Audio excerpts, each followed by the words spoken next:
veces cambio porque me han dicho que soy de Boca, entonces no. El fondo blanco. No, que a mí el color preferido para mí es el azul, sí, pero siempre uno cambia los colores. Bueno, le dejo a Gustavo porque en una hora usted tiene que abordar este tema. Ya le comuniqué a los chicos, ¿sí? Bien. Que si no el tiempo es tirano, no nos alcanza, ¿sí? Muy bien, bueno, ahí está el título, como había dicho la profesora. Hoy vamos a ver hemorragias del primer trimestre. Me escucharán bien, cualquier cosa me van diciendo. El temario de hoy va a ser conceptos de hemorragia, consideraciones generales, epidemiología. Vamos a ver lo que es aborto, la etiología, la clasificación, tratamientos, embarazo ectópico, la etiología, clasificación, tratamiento y cuidado, y también mola y datiforme. Y si podemos también vamos a ver hemorragias tardías. Bueno, esto lo vamos a pasar. Hemorragias. Empezando desde la generalidad a la particularidad, vamos a decir que las hemorragias son una manifestación muy importante. Hay hemorragias que pueden ser normales y hemorragias normales y anormales pueden ser, ¿sí? Hemorragias fisiológicas y hemorragias patológicas, diríamos. Una abreviación muy común usar en lo que es tocoginecología es la abreviatura HUA, UA. Es hemorragia uterina anómala, es decir, que no responde a un patrón menstrual normal, regular, con las características normales de semana. En algunos casos son muy abundantes, que la paciente va a requerir atención, la paciente se desestabiliza, entonces muchas veces no alcanza con una atención de emergencia, sino que hay que hospitalizarla muchas veces para reponer o para restablecer la bulimia. Y acá insisto nuevamente, porque tenemos que tener en cuenta que nosotros tenemos de 4 litros a 5 litros de sangre circulando. Vale decir que si una mujer está perdiendo 500 centímetros de sangre a 1 litro, obviamente que va a perder o no va a tener el equilibrio en la bulimia.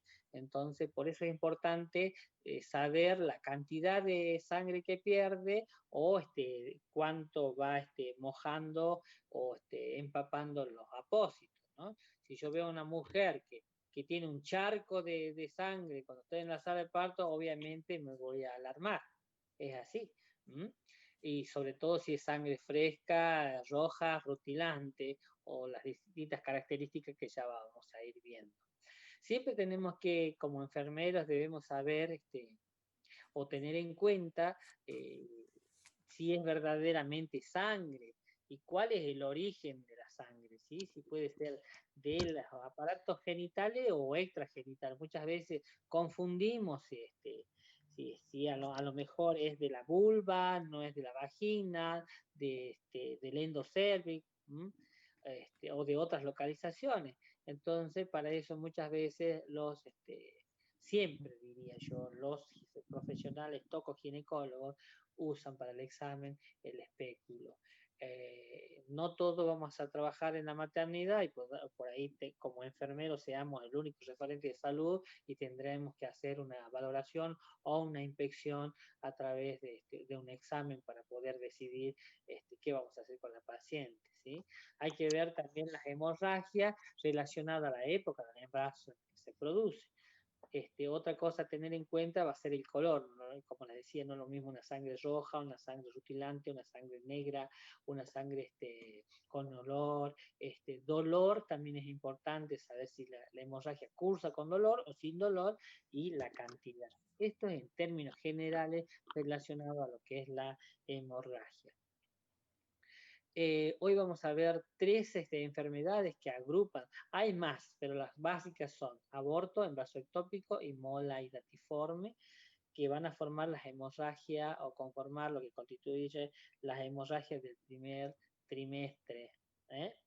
Muchas veces hablamos del embarazo de la primera mitad y de la segunda mitad. Por lo general, un embarazo tiene 40 semanas, las 20 primeras semanas serán de la primera mitad y las siguientes serán de la segunda mitad. O podemos dividirla en tres: primer trimestre, segundo trimestre y tercer trimestre. ¿Está? ¿Sí? Ese a modo pedagógico, didáctico, digamos, para entender las patologías. ¿Se escucha bien, Carolina? Sí, Gus, perfecto. Entonces, avanzando por el aborto. Cuando nosotros hablamos de aborto, muchas veces a muchas personas, sobre todo que tenemos una muy arraigada la cuestión religiosa o cultural, quizás tenemos distintas reacciones frente a esto, uno más que otros.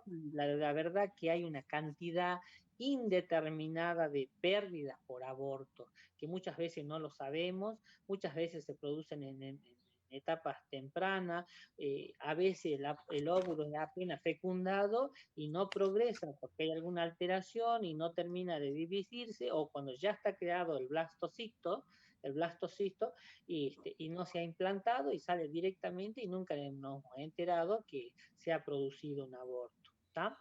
Se estima que a nivel mundial cada 8 muertes maternas se deben a complicaciones por aborto. En la Argentina es una de las primeras causas de muerte materna. Salta ha tenido la tasa más alta en abortos en menores de 25 años y está en segundo lugar después de Buenos Aires, que tiene que ver también con los índices o las cantidades poblacionales, ¿no? Y ahí les mostramos un poquito cuáles son las causas de mortalidad materna en la Argentina. En primer lugar están las hemorragias graves, ¿sí? Esto hablamos en la generalidad, no solamente de aborto, lo siguen las infecciones, eclampsia que ha dado la profesora en la clase anterior, parto distóxico, obstruido, abortos peligrosos, otras causas directas y causas indirectas que ustedes vean los porcentajes para que puedan más o menos tener una mirada de lo que es la epidemiología relacionada a la hemorragia e indirectamente relacionado al aborto. Esta es la que sigue, che. Bueno, según me falta el concepto, ¿no? Lo que pasé. Ya les digo. Ahí está. Bien, Ahí está ahí. Ahí, Gus. Bueno, no importa, vamos a seguir el orden que está.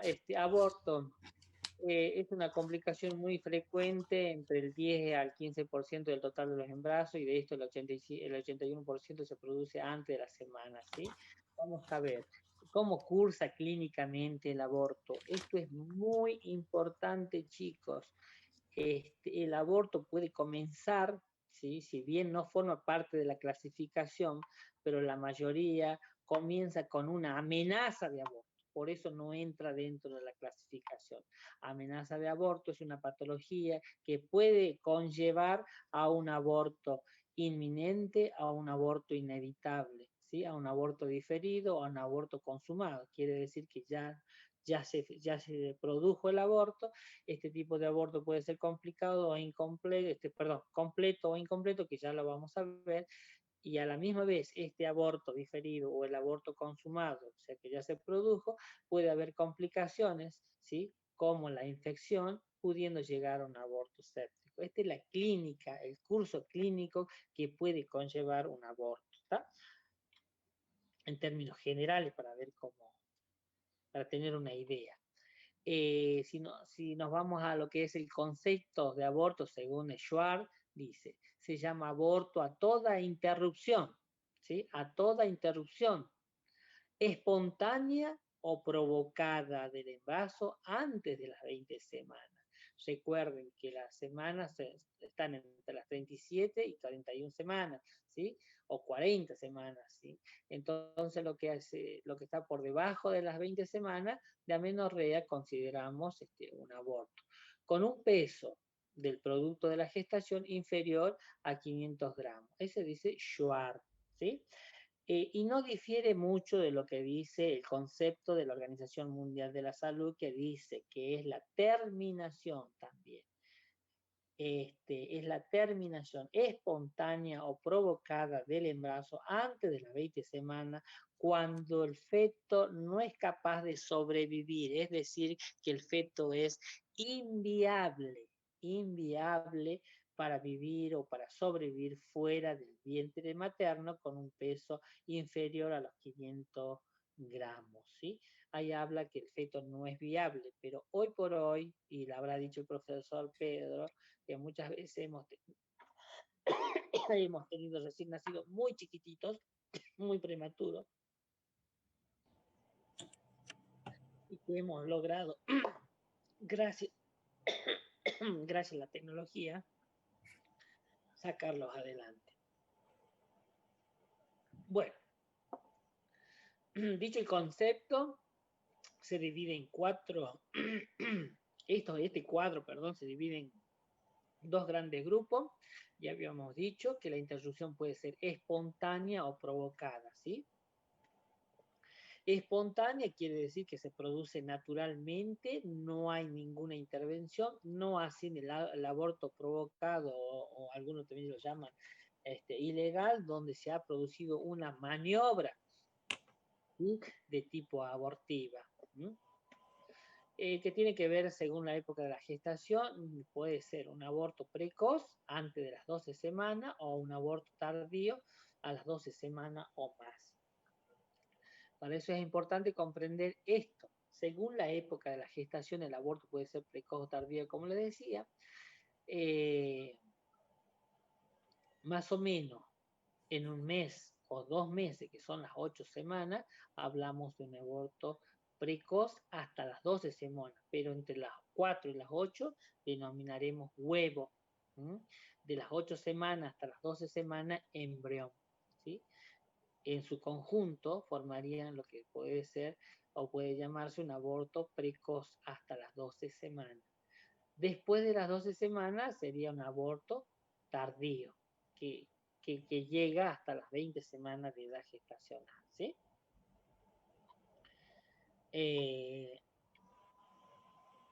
Según la edad gestacional, otros autores hablan de la etapa ovular, las 2 primeras semanas, etapa embrionaria entre las 3 y 8 semanas, y feto de entre las 9 y 20 semanas.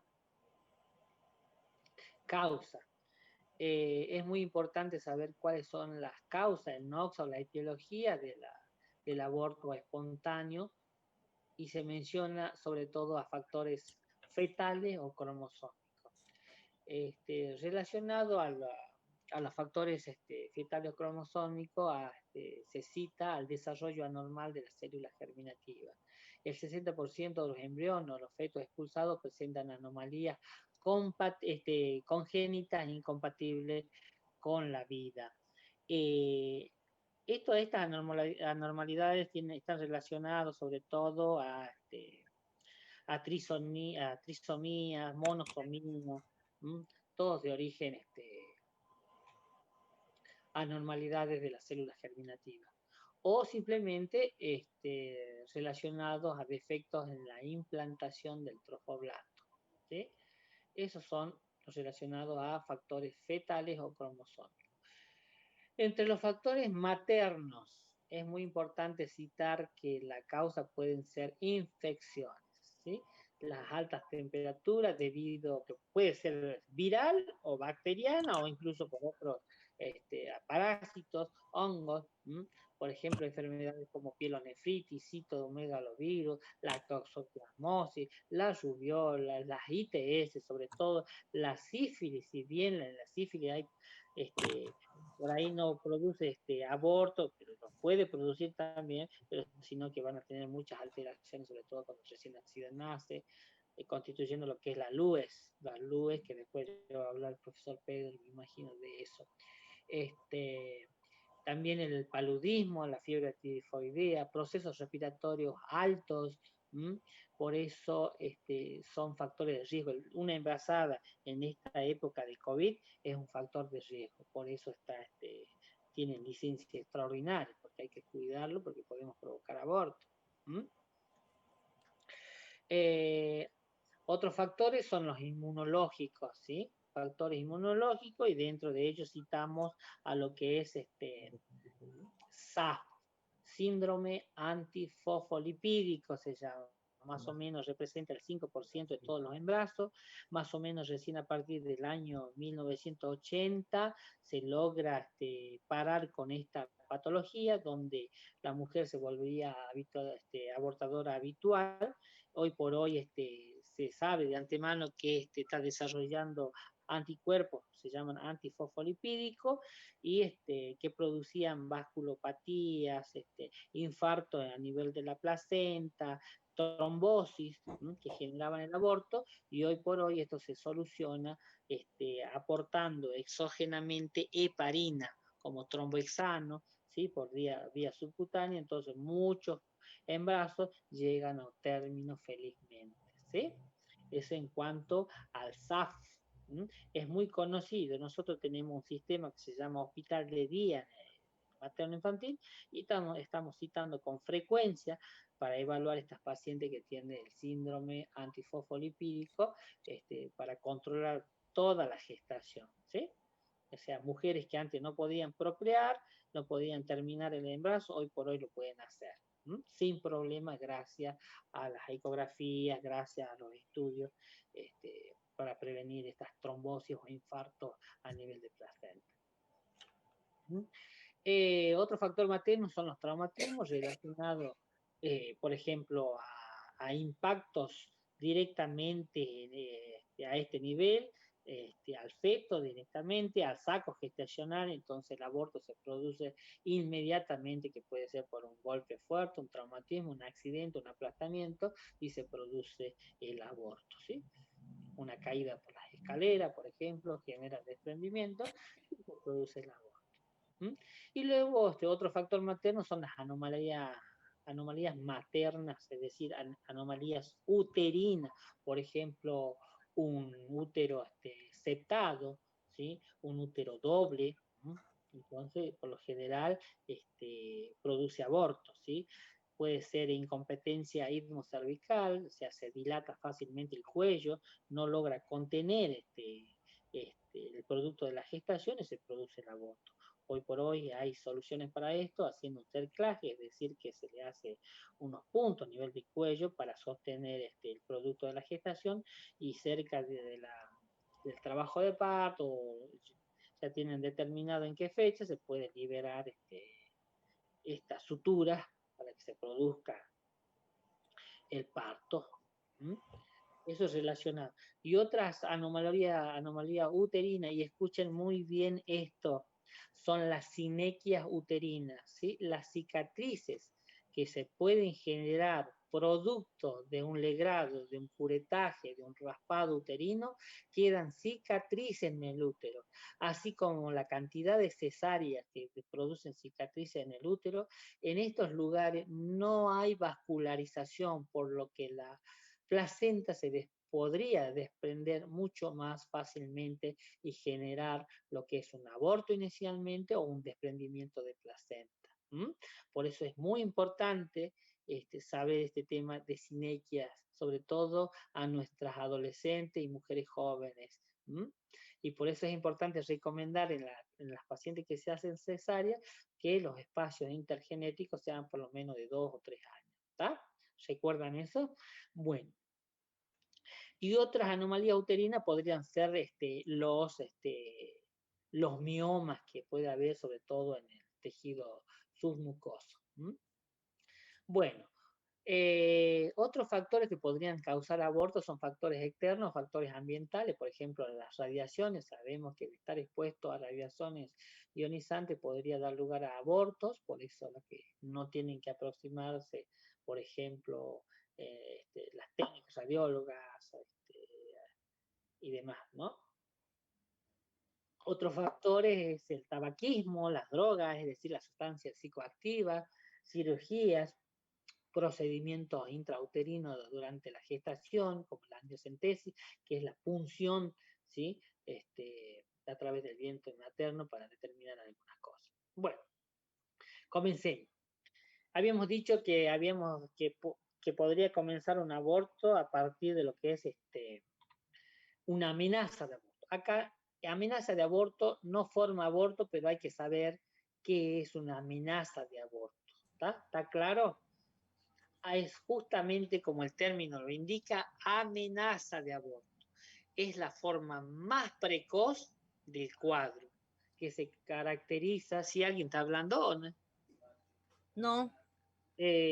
es la forma más precoz del cuadro y se caracteriza por la aparición de dolores hipogástricos de bajo vientre, de tipo cólico, que coincide con algunas contracciones de la mujer.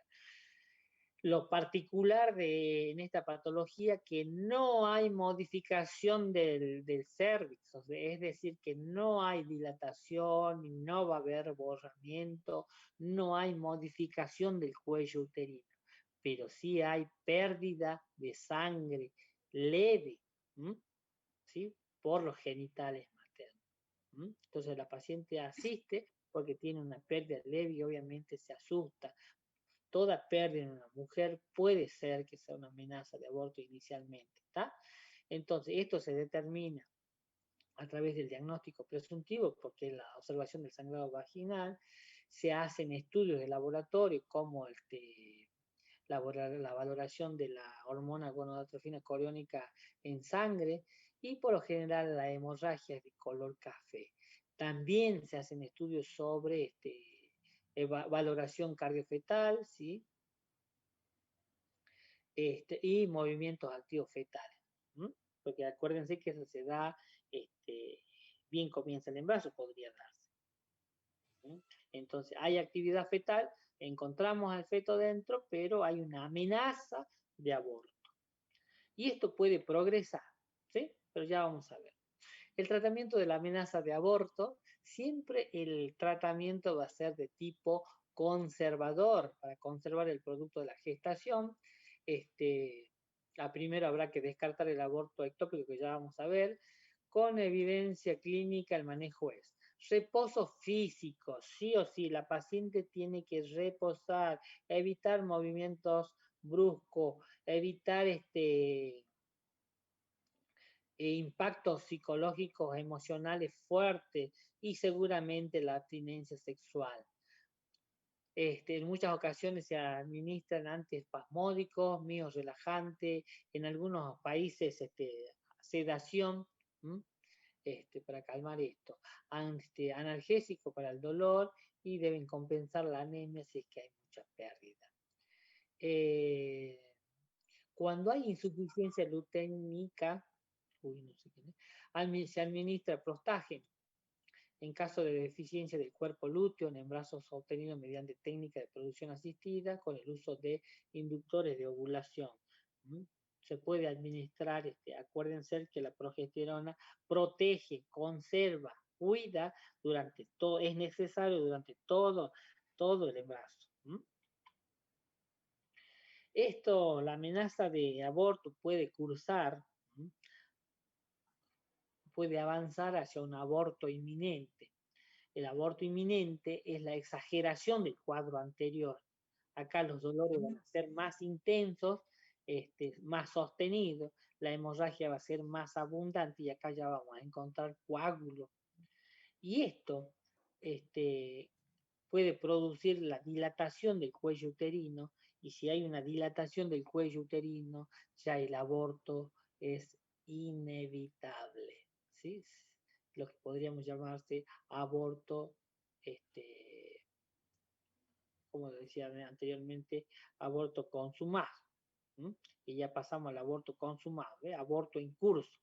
Acá el dolor es más intenso, es insoportable, hay ruptura súbita de las membranas y se expulsa, ¿sí?, el huevo fuera de la cavidad uterina.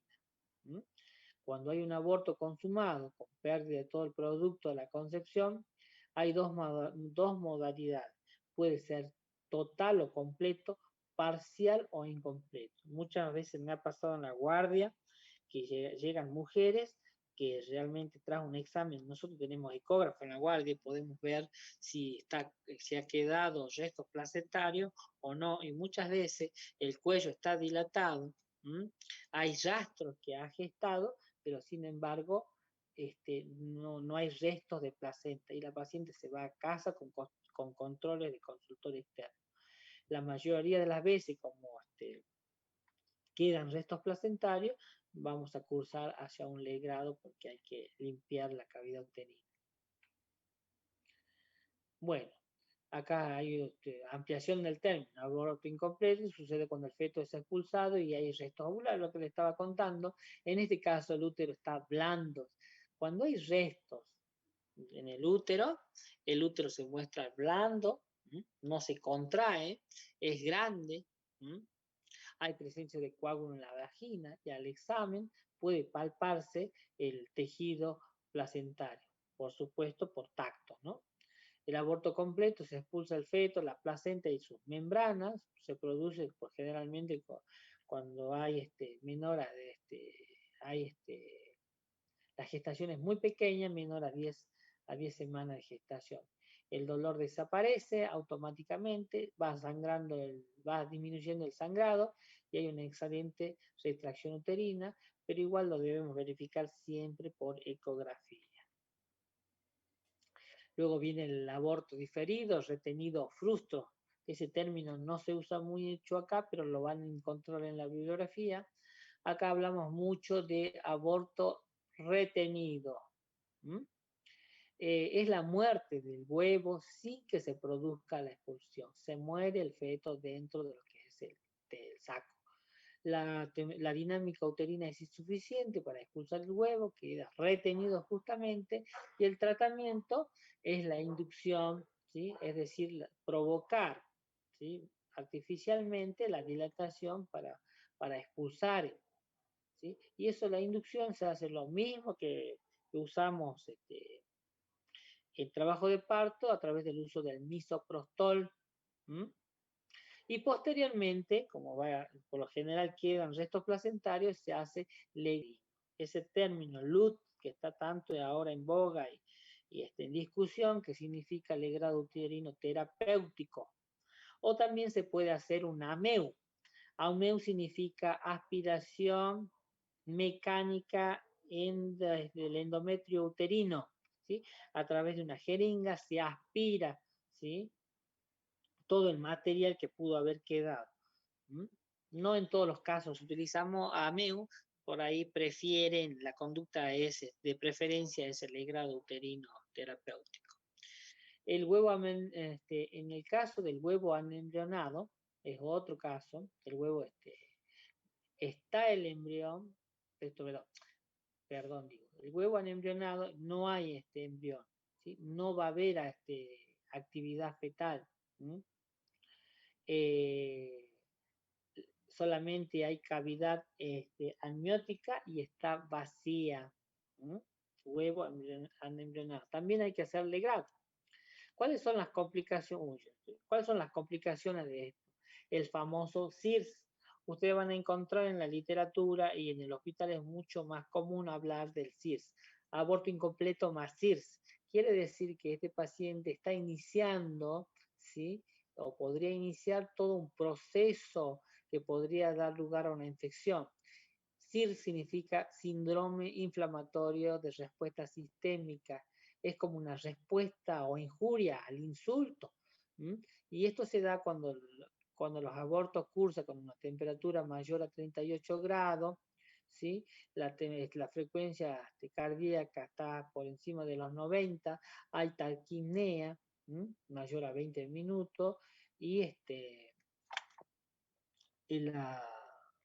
hay alteración de otros valores de laboratorio. Todo esto previo a va a ser previo a un aborto infectado, ¿sí? Si esto no se soluciona a través de la antibiótico terapia, cursamos hacia un aborto infectado.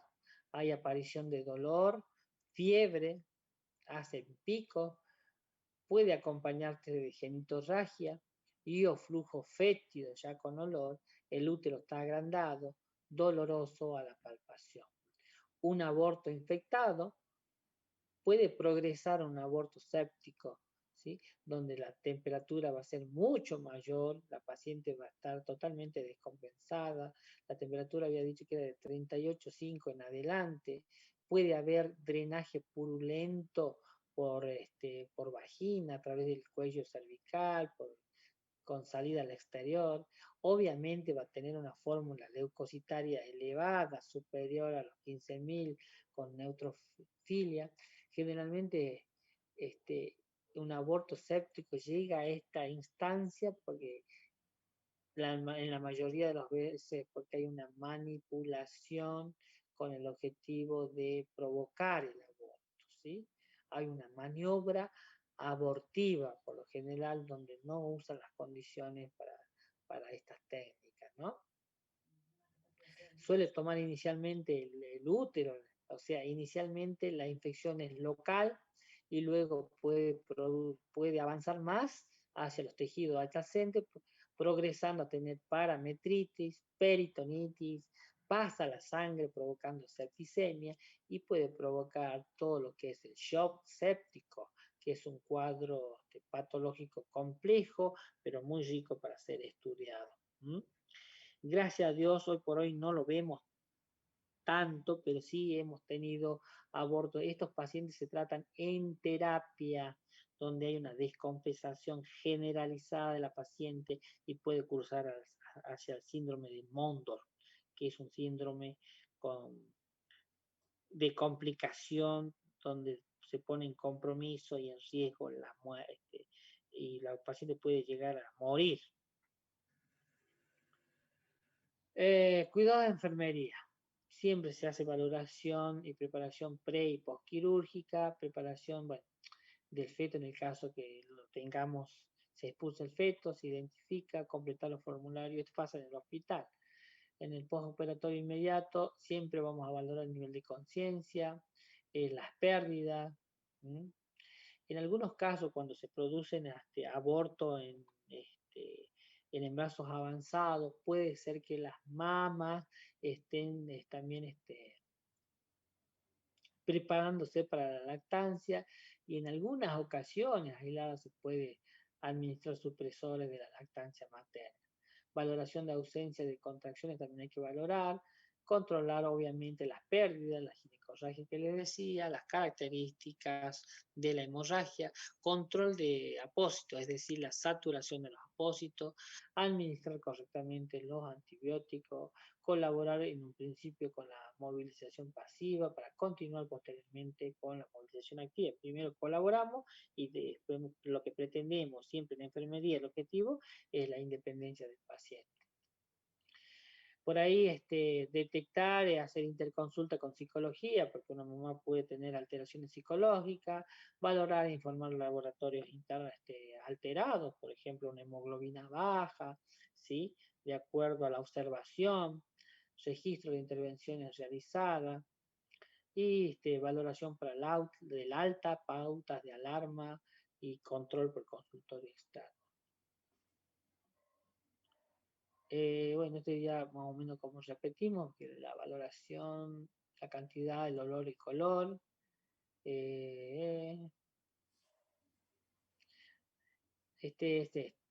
Educación para el alta. Fomentar el reposo, educar acerca de la importancia del reposo psíquico, físico y sexual, control de la temperatura buscando signos de infección. A veces se administra oxitóxico según la prescripción, administración de antibióticos, comunicar al médico las complicaciones y registro de actividades. Bueno, eso en cuanto a aborto. Ahora hay una patología muy importante llamada embarazo ectópico. Ectópico es sin H. Embarazo ectópico se entiende que es la nidación y el desarrollo del huevo fuera de la cavidad uterina, ¿sí? A pesar de los avances tecnológicos, continúa siendo una de las principales causas de morbilidad en el primer trimestre, de morbilidad, no tanto de mortalidad. De esto se habla en la historia, inclusive en la época antes de Cristo, por la muerte, por aborto, por embarazo ectópico, donde no había forma y la paciente se moría. Hoy por hoy, gracias a la tecnología, se puede detectar, se puede diagnosticar y tratar, pero no deja de ser una causa alta de morbilidad en el primer trimestre. Es fundamental que los enfermeros conozcamos las características clínicas, que me puedan orientar al diagnóstico para que pueda derivar, si trabajo en el interior, para hacer una derivación oportuna con el futuro, por el futuro ginecológico de la mujer, porque ya vamos a ver cuál es el tratamiento. Entonces, hemos dicho que es que se implanta fuera de la cavidad uterina donde se anida normalmente, ¿sí? Y estos son los lugares donde donde se puede producir el embarazo, comenzando desde, puedo mover esto, ¿no? En el mismo ovario, ¿sí? En el abdomen, puede ser en la parte de donde está el inicio de las trompas, puede ser en la zona ampular, puede ser interligamentaria, puede ser en el mismo tubo de la trompa, puede ser en el intersticio, o sea, en el tejido del fondo del saco del útero. Puede ser a nivel cervical, intramural dentro de lo que es también las paredes internas del útero. Esas son las formas anómalas. Un embarazo fuera del útero. Vamos a ver otra cosa. Factores etiológicos. La fecundación del óvulo se produce normalmente en la trompa del útero. Como consecuencia de ello, cualquier proceso, ¿sí?, del que sea obstructivo, inflamatorio, que produzca, impide o retarda el pasaje del huevo a la cavidad uterina. Es un factor etiológico de embarazo ectópico. Por ejemplo, los procesos inflamatorios crónicos de las trompas, llamadas salpingitis. Entonces, obstruye la luz de las trompas, altera las cilias, provocando deformaciones, estrecheces, oclusiones de la luz de la trompa. Entonces, ¿qué pasa? El óvulo fecundado se traba, ¿sí?, se obstruye y no progresa y crece en ese lugar produciendo un embarazo ectópico. Es el más común y yo creo que es entre el 80 y el 90% de los embarazos ectópicos son de este tipo. Hay otras cuestiones, otros factores etiológicos relacionados a alteraciones congénitas, por ejemplo, divertículos, es decir, saculaciones dentro de las trompas atrésicas, o sea, que están cortadas, que no tienen comunicación, hay un corte, o hipoplásticas, acodaduras o desviaciones del trayecto, compresiones o adherencias externas, tales como procesos plásticos peritoneales, miomas o quistes ováricos que aplastan la luz de la trompa, alteraciones funcionales, es decir, las contracciones musculares que van a estrechar la luz de ciertos sectores de la trompa, tales como las discinesias, los espasmos, las contracciones antiperistálticas que puede tener en vez de progresar, no se vuelve, digamos.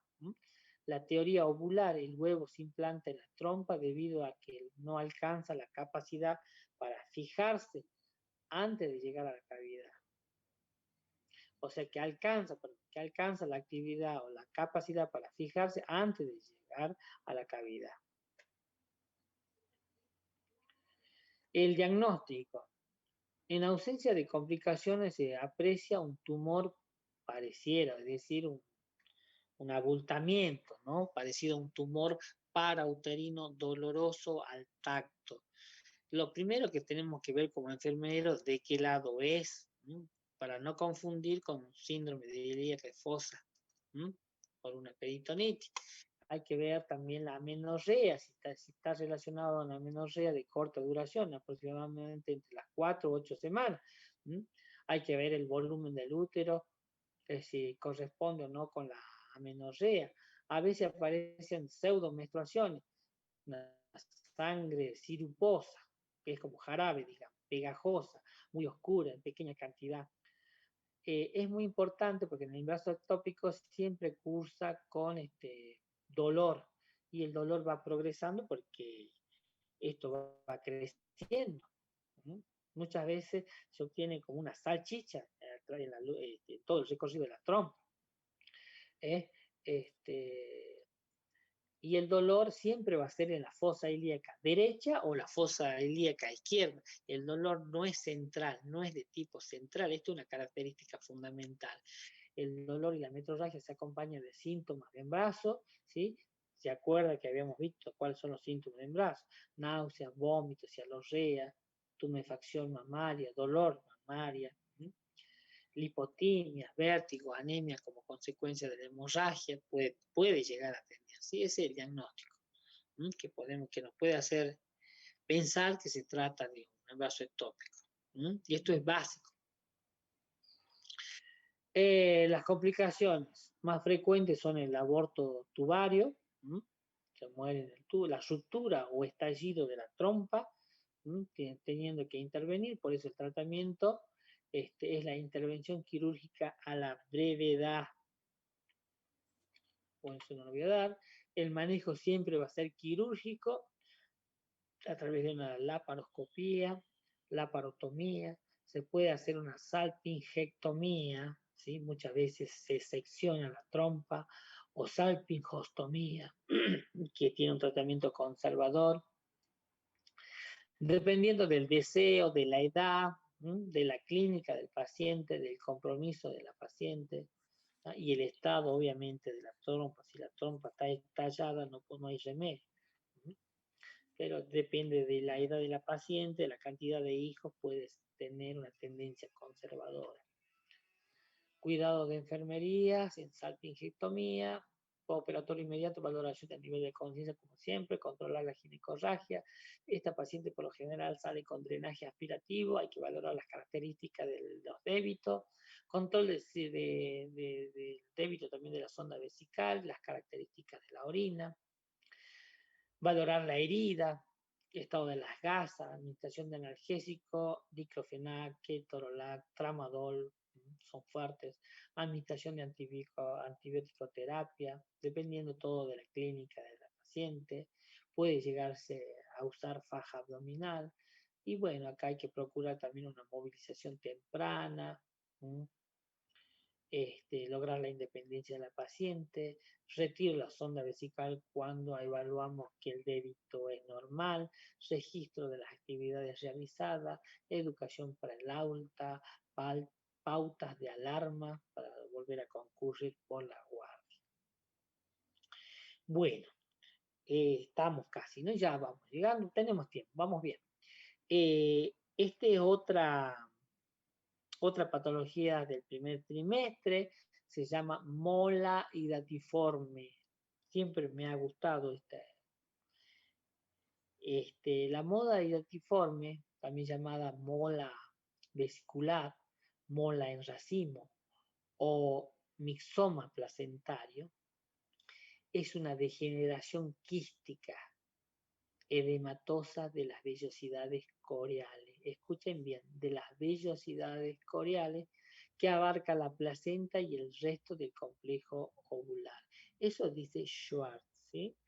Hablando en concepto nuestro, es como un tumor de la gestación, es una degeneración, ¿sí? A partir de una degeneración celular en las vellosidades coriales. Ya vamos a ir viendo algunas cositas más específicas. El examen macroscópico muestra una placenta transformada en un racimo de vesículas claras de tamaño variable. Entre las vesículas se observan restos de decidua y puede haber presencia de coágulos sanguíneos. Entonces, acuérdense que la mola hidatiforme es producto de una gestación, ¿sí? Que comienza con una degeneración quística edematosa de las vellosidades coriales de la placenta. Hoy por hoy la incidencia es muy baja, no hemos visto en los 15, 20 años que estamos en la maternidad, no hemos tenido la oportunidad en la maternidad nueva, en el del hospital materno infantil. Yo por lo menos no he tenido la experiencia. Sí hemos tenido la experiencia de verla directamente en la maternidad vieja hace, ¿cuántos años llevamos? Casi 20 años atrás, sí lo hemos visto, y es así, tal cual sale en la figura. Esas vesículas blanquecinas que ven ahí, tal cual, y lo va expulsando por vagina. El cuadro clínico, el fondo del saco uterino se halla a mayor altura, es decir, que crece más que la edad gestacional, o sea que no se corresponde a la edad gestacional y es exagerado el desarrollo transversal, no es una pancita esperable y normal. La consistencia del cuerpo es pastosa, del cuerpo de la mola, digamos, ¿no? No se observan elementos fetales ni hay presencia de actividad fetal o latidos fetales. El desproporcionado aumento del contenido uterino produce desprendimiento, ¿sí? Como va creciendo, como va aumentando de tamaño, se va desprendiendo, entonces va saliendo por vagina, muchas veces con presencia de hemorragias continuas o intermitentes. Estas aparecen entre el segundo y el quinto mes, porque va creciendo. Su aspecto es líquido, rojo, y se asemejan a veces a un flujo acuoso. Es el cuadro clínico. El diagnóstico, las hemorragias. Puede confundirse a veces con un aborto simple en sus estadios iniciales. Hay un aumento desproporcionado, que ya le había dicho, del tamaño uterino que no se corresponde con la edad gestacional. No se partes fetales, no hay actividad, no hay movimientos activos fetales, ¿sí? El pronóstico es fatal, siempre muere el embrión, y puede ser grave si no se trata a tiempo para la mamá gestante. El tratamiento es hay que evacuar inmediatamente el útero, puede ser aspiración al vacío complementada con curetaje cuidadoso, acompañado de infusión de oxitocina para contraer el útero mientras se lo evacúa para evitar hemorragia y perforaciones en el útero. Si fracasa lo anterior, puede ser necesario la histerectomía. En molas de gran tamaño puede ser necesario las transfusiones sanguíneas. Control ulterior para detectar proliferación trofoblástica persistente a un cambio maligno como coriocarcinoma. Acá hay distintas etapas, ¿no? Inicialmente está circunscrito a todo lo que es placenta y el producto de la gestación, pero puede avanzar a tejidos adyacentes, provocando cambios de tipo maligno y llegando a progresar o a hacerse un cariocarcinoma. Inclusive, ya ver si no nos sale acá, puede irse por torrente sanguíneo y producir metástasis hacia otros órganos y llegando a producir, si no se trata, la muerte de esta mamá, ¿va? Ahí, Gustavo, Sí. recomienda ahí a la mujer que no se tiene que embarazar, o sea, no puede tener otro embarazo hasta que se dé una solución a ese tipo de problema que presenta, o sea, si bien se hace la evacuación del útero de esta mola, pero se tiene que hacer el control, y bueno, una de las recomendaciones y todo eso, que la mujer no se tiene que embarazar hasta que, bueno, se controle para, o sea, evitar de que haya este pronóstico que puede evolucionar a un coriocarcinoma, pero bueno, esa es una recomendación que tendrán que utilizar métodos anticonceptivos, algo ya, recomendación por parte del ginecólogo u obstetra, ¿sí? Totalmente. Si la paciente ha tenido antecedentes de tener mola hidatiforme, es muy probable que lo vuelva a tener. Entonces siempre es un factor de riesgo, digamos. Y hay que hacer estudios para ver por muchos meses y control de la paciente justamente para evaluar si no hubo diseminación hacia otros sectores. ¿Sí? En el postoperatorio inmediato, otra vez valoración de la conciencia, lo mismo, de contracciones uterinas, seguramente vamos a ver evaluar la ginecorragia, las pérdidas a través del control del apósito, administración de oxitóxicos, porque hay que lograr la contracción uterina, movilización, estudios de laboratorio, registro de las intervenciones. Bueno, esto no lo voy a dar porque está preparado por otra cosa, de acuerdo al tiempo. Seguramente lo de aborto vamos a abordar como una mesa de debate. Esto es la parte clínica, pero ya de la otra parte, teniendo en cuenta la parte ética y todo eso, eso lo vamos a abordar o lo vamos a hacer como una mesa de debate, si bien nos da el tiempo, ¿sí? Totalmente. Bueno, siendo las 11:15, profesora, creo que terminó a tiempo para como me había dicho. Sí, lo dejamos libre, lo liberamos, chicos, hasta mañana. La cátedra hoy tiene una reunión interna para tratar lo de las pasantías, así que los vemos mañana, chicos. No sé si quieren preguntar algo, profe. En todo caso, sí. Bueno, hasta luego. Entonces. Hasta luego, sí, mañana vamos a... Hasta luego, profe. Hasta luego. Disculpen, pero la reunión amerita.